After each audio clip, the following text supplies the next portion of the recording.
We all know someone who wants to be famous, and in this case, 25 people. Total Drama is not only known for its distinct art style and obviously Canadian humor, but also for its disgusting imagery and outrageous stunts. Many episodes include campers throwing up or rushing to the infirmary tent, and today we're looking at all those moments. This is your official spoiler warning for Total Drama Island Season 1. Hey guys, I'm Brad with Wicked Binge, and this is Total Drama Island Season 1 Challenges, least gruesome to most gruesome. Who's ready to humiliate themselves first?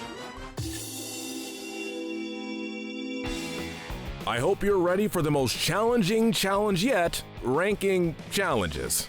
Alright, here are the rules. We're sticking to the challenges of Season 1. If there are multiple parts in one episode, they will be counted as one challenge. The challenge must be designed, and an event must take place, which means we won't be counting the Castaway parody episode or the episode in which past contestants accidentally vote off a player. We'll start with the least gruesome challenges and work our way up. These are the ones that we think would be the easiest to complete as a camper on the show. The least gruesome challenge from Season 1 is the talent contest. For this challenge, each team had 8 hours to pick the 3 most talented campers to perform in the brand new deluxe outdoor amphitheater. Being Chris's favorite challenge, he allowed for singing, dancing, juggling, or anything else as long as it's legal. Anything goes, as long as it's legal. Looks like we know why Duncan didn't participate. The challenging part of this challenge came in when the judge, resident talent scout, former DJ VJ, and rap legend Grandmaster Chef was revealed. As we came to find out, Chef is a very hard man to please. However, this challenge doesn't really seem that tough. Talent shows are common at summer camps, and except for a single picky judge, there's nothing particularly horrific about this talent show competition. If it wasn't for all the drama, it might actually be fun. Taking the runner-up spot for the least gruesome challenge is hide and seek. Campers were given 10 minutes to hide anywhere on the island before Chef came looking. With his military background and an advanced degree in manhunting, he was uniquely qualified to make the game extra painful. Chef's weapon of choice happened to be a comically large water gun that could knock campers back several feet. The only ways to win invincibility in this challenge were to not get found, make it to home base without getting blasted, or help Chef find another camper after being caught. You're done, son. It's a simple game of hide and seek with a nerf-based twist. Again, this doesn't sound especially terrible. It actually sounds fun, if there wasn't an almost guaranteed level of bodily harm. Next, we have the challenge that tested campers' minds, teamwork, and skills in the kitchen. Each team had to appoint a head chef to make the menu, while the rest of the team was expected to cook the 3-course meal. Campers were required to source all their own ingredients and cook everything from scratch. Ooh, that's not good. Even if you're not savvy in the kitchen, teams are made up of 7 people each at this point, so this challenge seems pretty tame. Next up, we have another summer camp classic, dodgeball. Typically, a normal game of dodgeball wouldn't be considered that gruesome. However, we're going to take into consideration the fact that campers competed in the Awake-a-thon directly before this. We'll cover that challenge later, but just know that campers had little to no sleep for 4 days straight before the game. The rules were pretty straightforward. If you get hit with the ball, you're out. If you catch a ball, the thrower's out, and you get to choose one player on your team to come in from the sidelines. You can hold a ball and use it to deflect, but if you drop your ball, you're out. 5-on-5, best of 5 games wins. What more can we say? Can someone remind me what I'm supposed to do with this again? Coming up next is paintball deer hunting. Described as an extreme, max-impact challenge, campers were split into deer and deer hunters in their respective teams. Each deer hunter was required to hunt the deer of the opposite team and hit them with paintballs. Paintballs can be painful if shot within a certain range, and while everyone was subjected to the elements for as long as the challenge went on, one camper was actually mauled by a bear. I almost made it all the way through without being hit by a single paintball.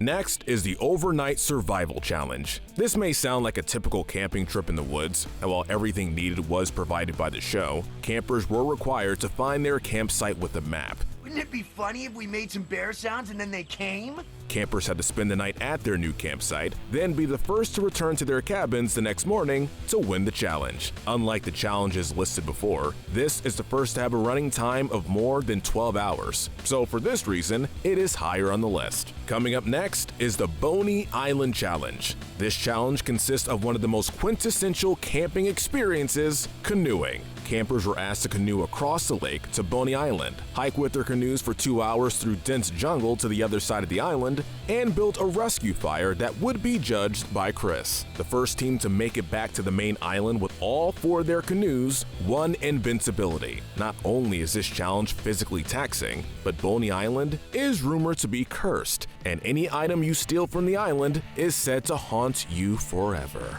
Up next are the trust-building team exercises.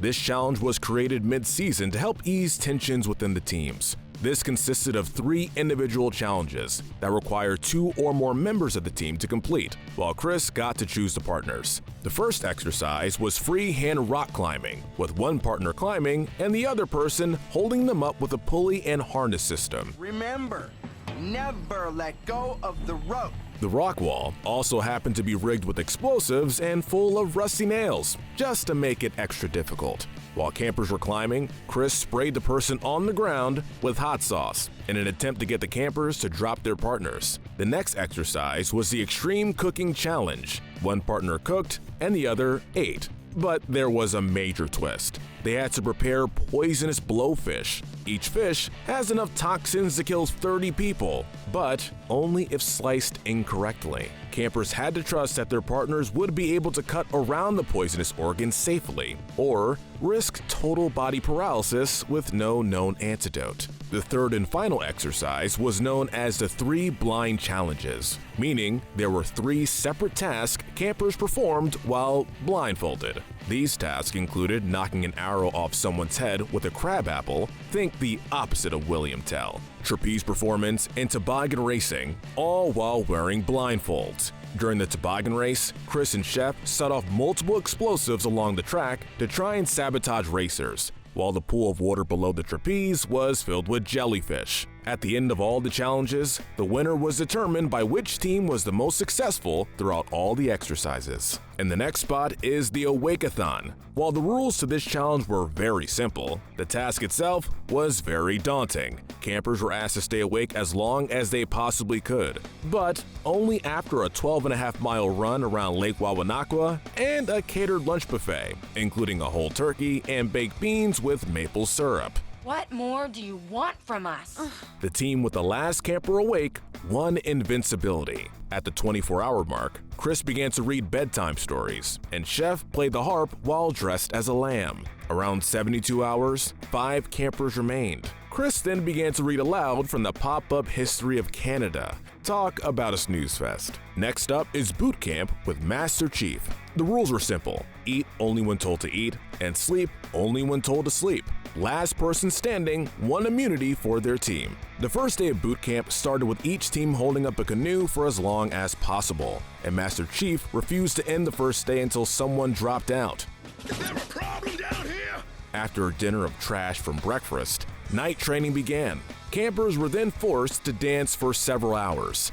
Around 3 a.m., everyone was expected to write a 300-word essay about why they loved Master Chief so much. Next, every camper had to complete an obstacle course in under 1 minute, which included a climbing wall, swinging axes, and lots of mud. The next morning, campers were forced to hang upside down from a tree until the last person remained. By now, the blood has begun rushing to your head.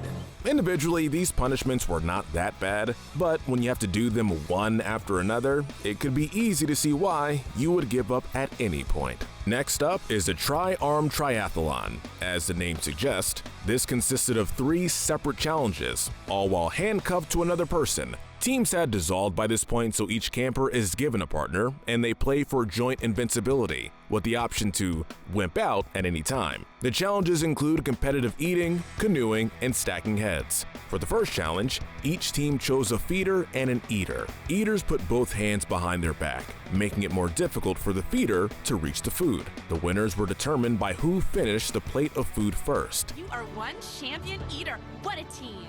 The second challenge began with the teams canoeing to Boney Island again.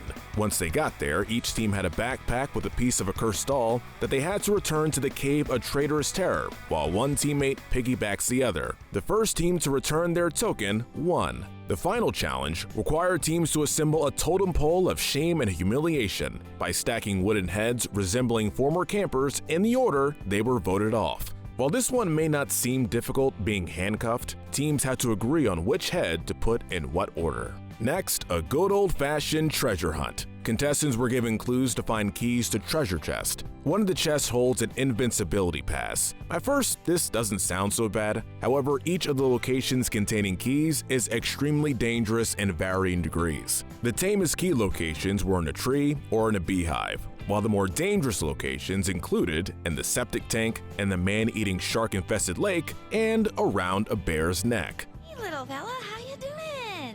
Campers were required to find their keys by 6 p.m., and while there was no starting time, we can assume it was before lunchtime. Not each of the campers was faced with the same level of intensity, but over half of the key locations qualified as gruesome. Coming in at lucky number 13 is another overnight survival challenge. Campers woke up in their bunks to find that their beds had been transported to the middle of the woods. Contestants were then split into 2 teams of 2 and given a large duffel bag containing supplies to navigate their way back to base camp. Try not to die!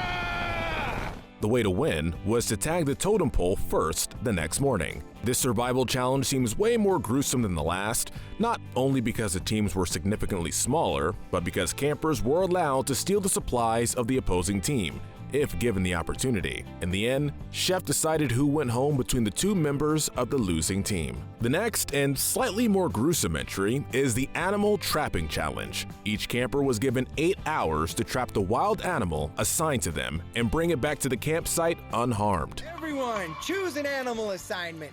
Chipmunk. Everyone was allowed 1 minute to acquire their trapping gear, and then they set off. Some of the more docile animals included a frog and chipmunk, while a few campers are assigned a beaver, a deer, and even a bear. While trapping a duck may not seem that difficult, upsetting a bear could be life-threatening. The punishment for not completing this challenge was to clean the communal washrooms, and though that sounds absolutely disgusting, I think I'd rather do that than get mauled. Rounding off the first 15 is the season finale challenge, the Rejected Olympic Relay. Like many challenges before it, this one had 3 parts. First, to retrieve a flag from atop a flagpole. Next, to cross a 300-meter balance beam over a shark-infested gorge while carrying an eagle's egg. And lastly, a long-distance race to the finish. It seems like after such a horrific season, producers decided to give the final 2 contestants a break. Of course, the tasks were not easy and still life-threatening in some ways, but nowhere near as bad as what is about to come.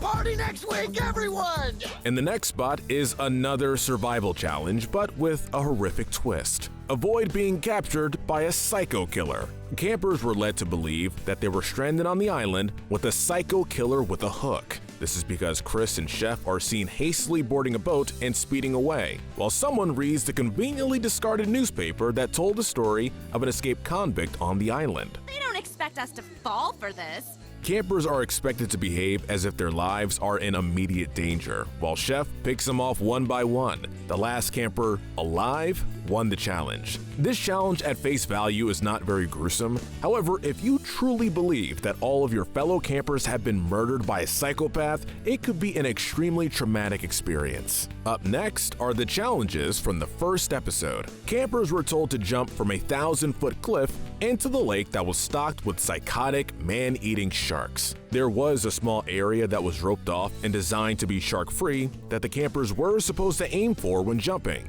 For each contestant that jumped, their team received a crate of supplies, and the team to have the most crates also won multiple push carts to transport those crates. I'm too scared.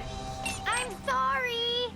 Once at the second location with all their crates, the losing team was forced to open theirs with only their teeth. Thanks, Chris. Inside the crates were supplies to build a hot tub. Each team was required to assemble their wooden hot tub, and the best-looking jacuzzi won, judged by Chris, of course. Next is a challenge that consists of 2 parts as well: build a bike and race it. The first challenge asks campers to build their own bicycles from scrap parts, with the winner being determined by the best design. Chris did give them a very old and moldy bike manual, so this part of the challenge is not that bad. In the second half, however, contestants are forced to race each other's creations rather than their own. There are 2 rounds to the race, the first being a simple trip around the island, and the second having landmines, oil spills, and a jump over piranha-infested waters. The last person to cross the finish line was immediately booted off the island with no vote or bonfire ceremony. This challenge, more specifically the second race,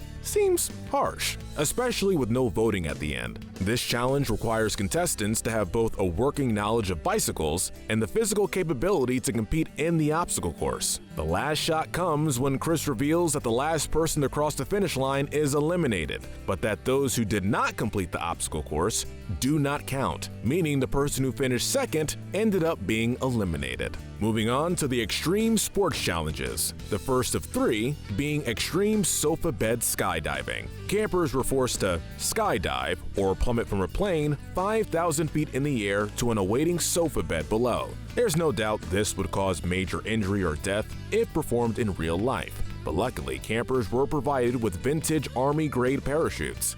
Is my hair messed up?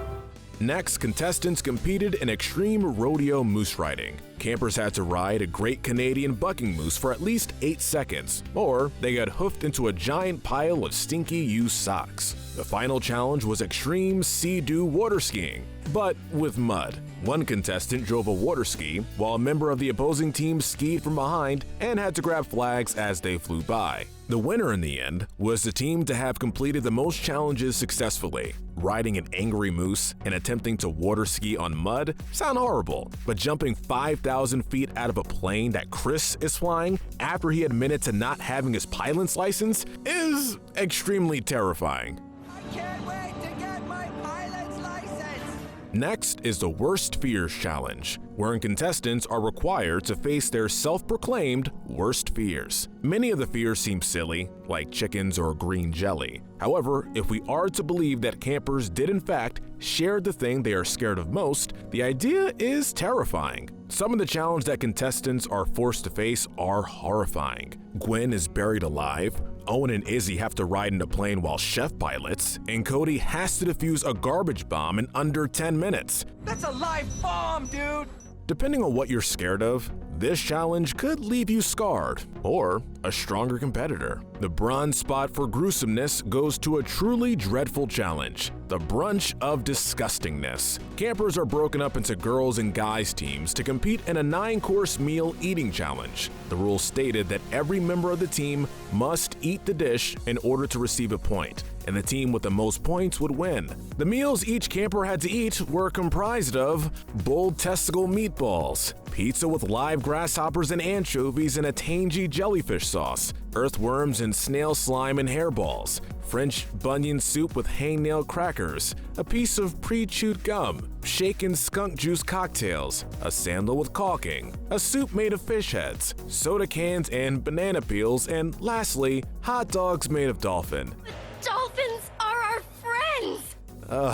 As you can imagine, this challenge came with a decent amount of projectile vomiting scenes. However, at the end of 9 courses, the teams were tied, leading to a terrifying tiebreaker: shots of blended cockroaches. In the end, the person to drink the most shots won the competition for their team. As bad and gross as this challenge may be, it ultimately takes the 3rd spot because it was all for a reward. No one was in danger of elimination in this episode, so technically, you could refuse to eat anything. Taking the silver medal is the Say Uncle Torture Challenge. This challenge was designed to test competitors' endurance, and yet Chris mentioned that some of the challenges were so intense they sent interns to the emergency room, but they remain part of the challenge. Campers were forced to spin the Wheel of Misfortune to receive their challenge, and were eliminated if they refused to compete or did not last the required 10 seconds. Isn't this fun. When the camper completes their challenge, they choose the next person to get tortured. The camper to complete the most rounds won. As the game begins, it's almost as if some of the torturous challenges were made with each of the campers in mind. Gwen was forced to listen to new age dolphin music, Owen had to eat 6 gallons of ice cream without getting a brain freeze, and Lindsay was almost subjected to a chainsaw haircut. In the end, the camper to win the challenge had to stand on a rolling log next to a bear. The fact that the show can get away with literally torturing their interns and teenage contestants is grim. Jeff, remove the poison ivy.